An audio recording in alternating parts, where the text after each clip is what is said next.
Hi అండి అందరికీ. చూసారండి నేరేడుకాయలు. ఈ నేరేడుకాయల చెట్టు అయితే మా ఇంటి ఎదురుగా ఉందండి, పెద్ద చెట్టు. చూసారా, మొత్తం రోడ్డు నిండా కూడా నేరేడుకాయలు ఉంటాయండి. మార్నింగ్ లేవగానే చూస్తేనండి మొత్తం రోడ్డు అంతా కూడా వర్షం పడ్డట్టు పడి ఉంటాయండి నేరేడుకాయలు. చూసారా, రోడ్డు మొత్తం కాయలే. బాగుంటాయండి నేరేడుకాయలు కూడా. చెట్టు పెద్దదండి. ఇది నేరేడు పళ్ళ సీజన్ కదండి. చూసారా ఎన్ని కాయలు ఉన్నాయో. రోడ్డు మొత్తం కాయలేనండి. మొత్తం అన్నీ తొక్కుకుంటూ వెళ్ళిపోతాయి. మేమన్నా ఎప్పుడన్నా తీసుకుంటామండి, ఎవరు తీసుకోరు.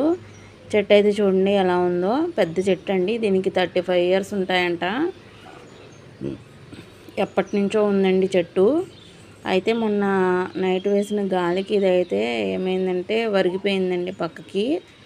ఇంకొంచెం పెద్దగా గాలి వేస్తే పడిపోతుంది కూడానండి. సైడ్కి వరిగిపోయిందండి పెద్ద చెట్టు. చూసారా ఒక సైడ్కి ఎలా వరిగిపోయిందో. మొదలు చూసారండి ఎంత పెద్దగా ఉంటుందో. ఇది మా ఇంటి ఎదురుగానే ఉంటుందండి. వీడియో నచ్చితే లైక్ చేయండి.